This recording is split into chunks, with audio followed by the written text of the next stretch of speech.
la parole. La séance est suspendue et je saisirai le bureau sur les agissements qui se sont produits en fin de séance. Merci à tous.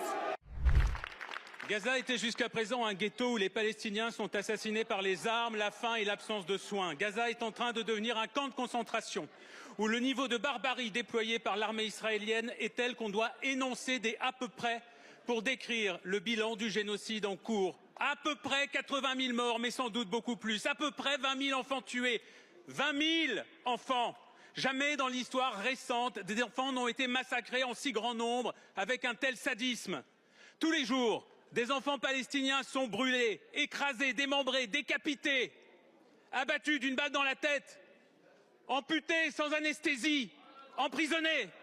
Et dans cet hémicycle, les complices sont nombreux. Les complices sont ceux qui se rendent en Israël pour soutenir le gouvernement fasciste de Netanyahou et encourager son armée.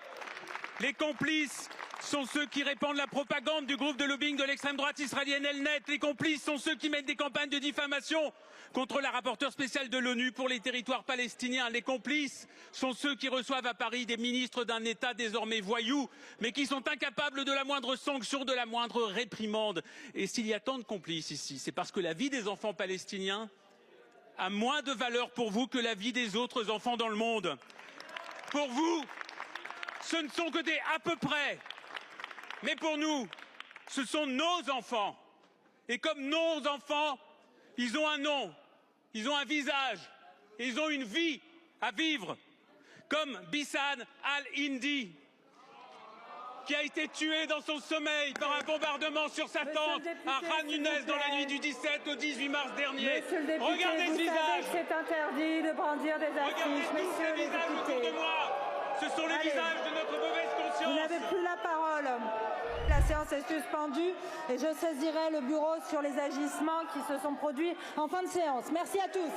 Bah oui, c'est sûr, t'as pas le droit de brandir des banderoles, mais t'as le droit de mettre une pro-Netanyahou, présidente de l'Assemblée nationale, naturellement, parce que du coup, il n'y a pas du tout de parti pris, il n'y a pas du tout de subjectivité. Yael Braun-Pivet qui s'est rendue en Israël je ne sais combien de fois, la meilleure amie de Meir Habib, qui aujourd'hui a le droit de présider des débats sur ce qui se passe en Palestine, alors qu'elle a aucune partialité.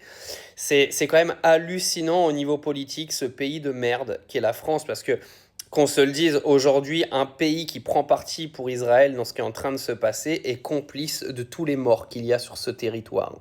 Moi, je dis bravo à Aymeric Caron. Voilà, on n'est pas obligé d'être toujours d'accord avec ce qu'il raconte et la manière dont il s'y prend. Pareil pour la France Insoumise, mais force est de constater qu'aujourd'hui, à part la France Insoumise, personne ne parle de ce qui se passe à Gaza. D'accord ? Vous avez beau pas être d'accord avec eux, moi il y a plein de choses sur lesquelles je n'aime pas du tout la France Insoumise, vous le savez. Mais il n'y a qu'eux qui en parlent. Il n'y a qu'eux qui prennent la parole, il n'y a qu'eux qui prennent des risques, il n'y a qu'eux qui dénoncent, pendant que les autres partis politiques, eux, se rendent en Israël pour aller faire des courbettes à un fasciste qui, en gros, a le même niveau que celui qui avait commis des crimes sur son peuple pendant la Seconde Guerre mondiale. Oui, parce que comparons ce qui est comparable aujourd'hui. Netanyahou est exactement ce qu'était cette personne à cette époque. Parce que ce qui est en train de se passer en Palestine est clairement un génocide, que ça vous plaise ou non. Et puis Netanyahou est aujourd'hui sous mandat d'arrêt de la Cour pénale internationale. Pareil, à chaque fois que tu mets un mandat d'arrêt contre quelqu'un de l'extrême droite, obligatoirement on va venir te dire que la personne qui a émis cette condamnation est-elle de gauche.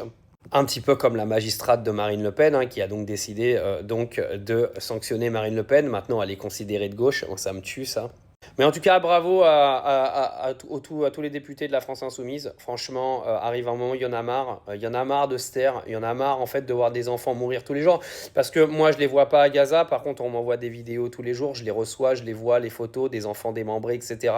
Ça me fait pas super plaisir de voir ce genre de vidéos, mais au moins, on arrive encore à garder un petit peu connaissance de ce qui se passe là-bas, parce que nous, nos médias ont décidé de se taire et de ne plus en parler, comme si c'était une banalité ce qui est en train de se passer en Palestine. Croyez-moi que si ça se passait en Ukraine, ça ferait la une des médias tous les jours, mais apparemment, des Arabes, ça vaut beaucoup moins que des petits blonds aux yeux bleus. Ouais, c'est notre bel Occident, notre bel Occident d'humanité, vous savez, nos démocraties humaines, etc. Ouais, mon cul, ouais.